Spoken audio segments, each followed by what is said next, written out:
ทักทายสบายดีเด้อFCเบิร์ดทุกคู่ทุกคนเนาะมาพบพ่อกับสนางอีกแล้วแม่พี่น้องต่อคลิปที่สองเนาะนี่ก็แล้วขึ้นบ้านใหม่ของเบาโอและสนางค่ะสีมาเฮือนดีแม่พี่น้องก็มาเวียกบ้านเวียกเมืองแหละเนาะมื่อนี้ก็มีส่งบ้านแบบว่าส่งศพเลยแม่พี่น้องนางก็สิไปถ่ายให้FCเห็นว่าสนางไปทางไหนมาทางไหนมา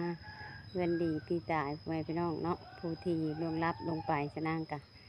ขอเสียสุดอันน่ะความรู้สึกน้ำเพิ่นแบบเสียใจน้ำเพิ่นไปพี่น้องครอบครัวที่สูญเสียญาติพี่น้องไปเนาะนะสั่งกับไปชมไปเบิ่งน้ำกันเลยไปพี่น้องนั่งกับไปอยู่เฮือนแหละเพราะว่าไปลังนั้นเมื่อวานนี้เมื่อนี้ก็คือสิไปอีกลังพี่ไปพี่น้องเพราะว่ามันมีช่อง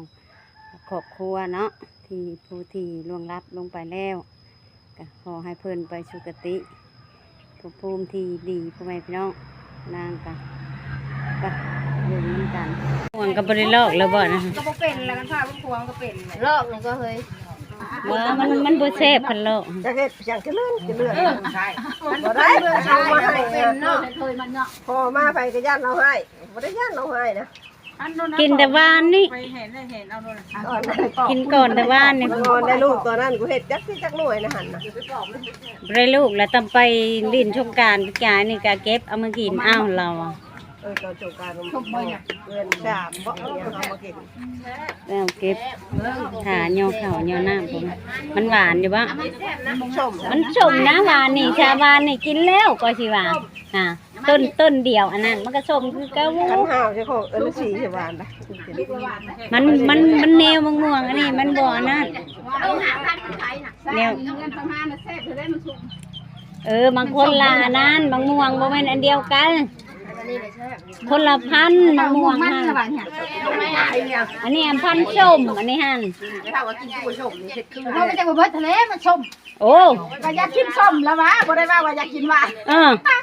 มันม่วงมาบ่หั่นเก็บได้ม่วงได้ม่วงส้มแล้ววะม่วงหวานผมอยากส้มเนาะจะไปกินหวานอยากกินหวานก็ชื่อมะม่วงชุกไปแล้วนะฮะแล้วห้ามละม่วงก็ชีเบิดไปลิ้นไทยบ่ในใส่บ่แม่ผู้ไปเอาน้ำเย็นบ่คือว่าบ่เห็นน้ำเอาไว้ไปป่าบ่มีกระถางชายเดียวมีบ่ไปชิมมาหน่อยบ่มีแต่มันอร่อยนะ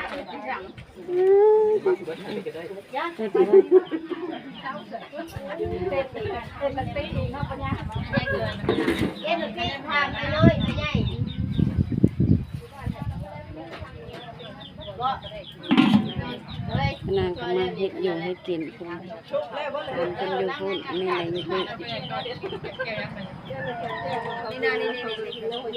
บ่ยาแล้วกินสุดยังบ่ได้ยาแม่ยังกินหน่อยนี่โล70ไม่ขายนะยังพอจนเที่ยง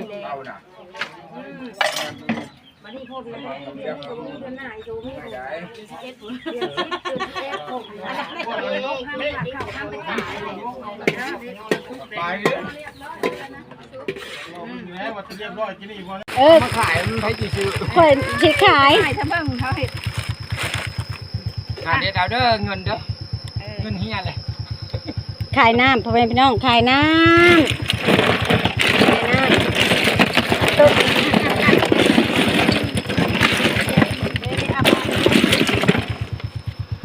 ขายน้ำม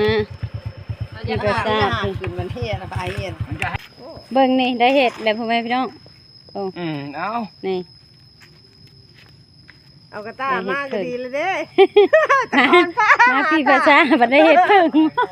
คนหาอยู่อันนี้ก็พี่ภาษาเก่าอยู่ลมตัวนี้ฮะแกเพชรพวกนี่แม่นเบิดพี่ภาษาง่ายเข้ามานี่พี่ภาษาเก่าตายมีแห้งตายมีแห้ง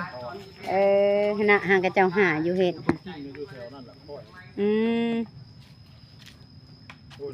เอาคิดเพชรฉันเนาะว่าบ่แม่นพี่ประสาทตัวนั้นเอาคิดเพชรแล้วฉันบ้านนี้แล้วมันป้าหันแล้วเนาะเลยจังไปยาย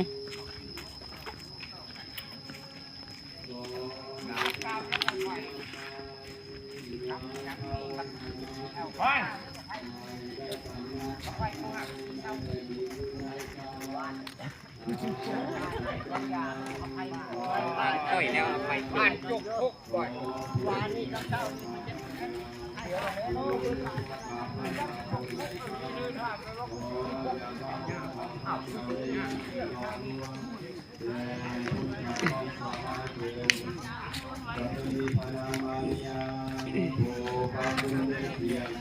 พาเจ้าอยู่น้ำพานำบุญยิ่งได้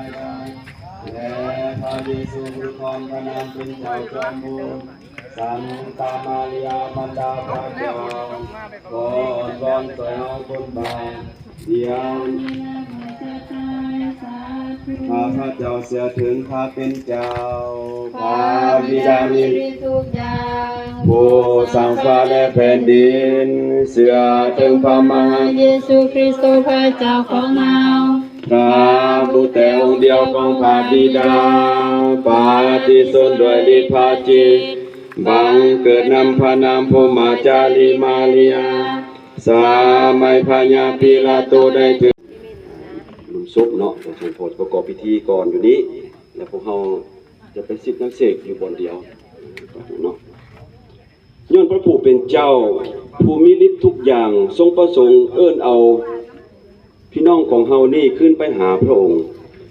พวกเฮาจงพากันฝากฝังห่างกายของพี่น้องเฮานี่ไว้ในดินและย้อนพระเยซูคริสต์เจ้าได้ทรงเป็นผู้ที่หนึ่งในจำนวนพวกผู้ตายจะก็เป็นขึ้นมาพระองค์ผู้ได้ทรงได้เอาหักโทษของโลก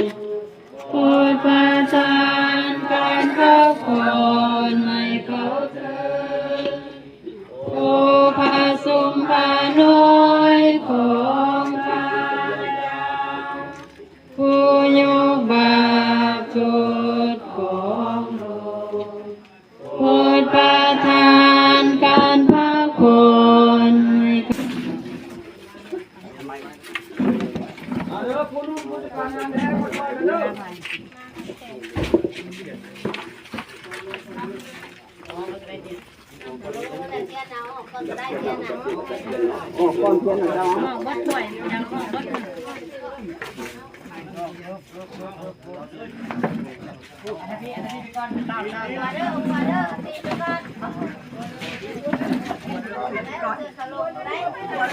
พระองค์ให้มาถึงให้ได้ตามน้ำพระทัยในแผ่นดินคือในสวรรค์ขอท่านในวันนี้ขอโปรดพิจให้พวกข้าพระเจ้าคือพวกข้าพระเจ้าโปรดให้เขาขออย่าปาพวกข้าพระเจ้าในยามถึกหลอกลวงแต่พ้นจากความชั่วให้เถิดสาธุไปทางไหนนี่คุณเอาลงเลยเนาะบ่มีน้ำบ่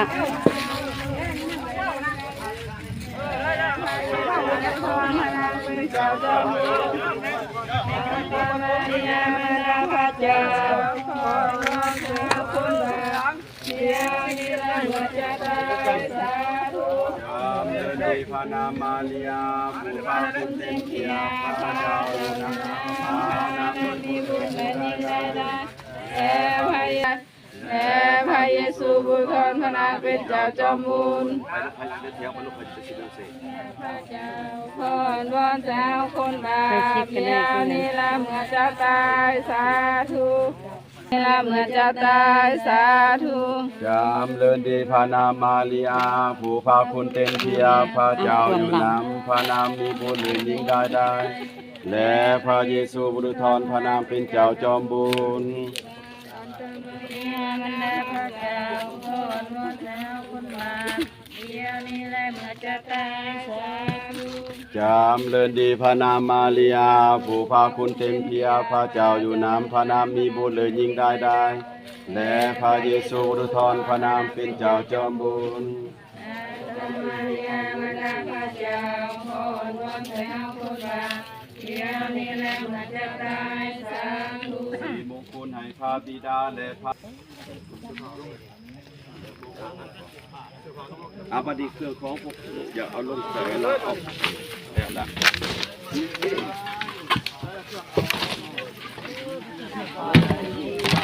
เด้อเขาเอ้ยมีสวรรค์ชั้นฟ้าคนเด้อเขาเด้อเจ้าก็ได้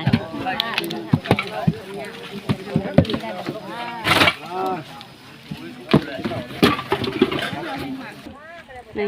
พี่กระซ่าพ่อแม่พี่น้องเนาะก็น่าจะมา อันนี้หันทีมชบ1ชบที่2คือว่าเพิ่นเผาบ่ปะชบที่อันนี้หันเผาบ่บ่เขาวางเพลิงไหนชายเพิ่นเผาเนาะเพิ่นเผาไปพี่น้องทางที่บ่อันน่ะตัวนี้บ่ปะเฒ่านะเมื่อกี้นี้ค่ะแม่นเพราะว่าบ่ได้มาได้ซ้ำมื้อนะไปเอาน้ำไปเต็มไปศพที่2พ่อแม่พี่น้องมาส่งศพเลยมือเดียวนะปะมาศพที่2โตสนางมาก่อนเมื่อกี้นี่แหละเป็นผู้ชายนี่แหละเป็นผู้หญิงเรียนกัน3 มื้อแล้วพ่อแม่พี่น้อง50ไปหัวเมียน่ะ46ตัวนี้เพิ่นอันนั้นตัวนี้เพิ่นเผาเนาะตอนนี้เพิ่นเผาแล้วก็ยัง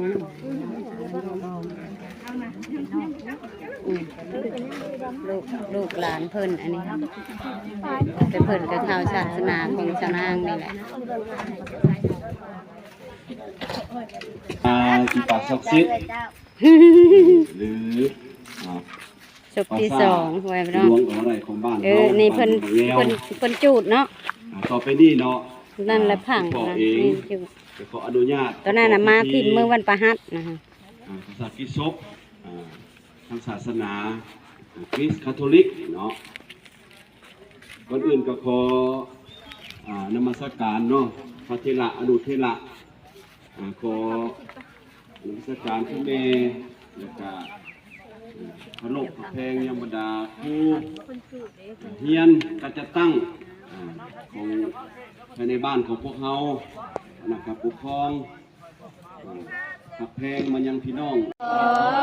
เป็นกำลังจิตน้ำจักสิทธิ์เข้าบนลงศพของแม่พี่น้องของโลกกดประทานการพังบนเขาเทิน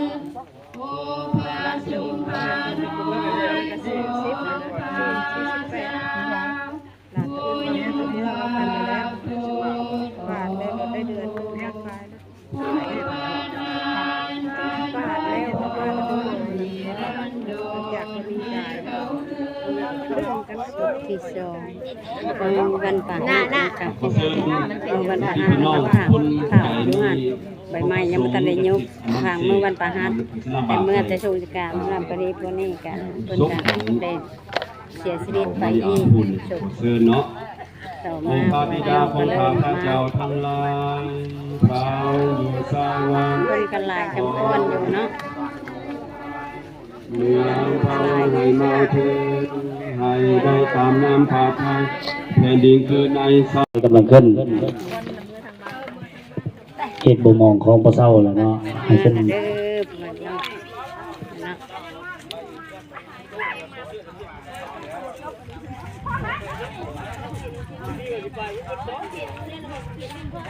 สั่งกันเลยเนาะสำหรับคลิปนี้กะ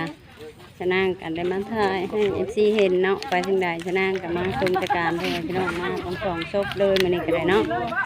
สำหรับคลิปนี้ก็ฝากผู้ใหญ่จะดีผู้ใหญ่จะดีทุกท่านเนาะว่าอยู่ในหรืออยู่ต่างประเทศที่เขารับชมและติดตามคลิปของชนะก็ฝากกดไลค์กดแชร์กดกำลังใจชนะให้เด้อพ่อแม่พี่น้องเบิร์ดทุกคนเนาะสำหรับคลิปนี้ชนะกับชิโคจบไว้ชั้นนี้เด้อพี่น้องกับสบายดี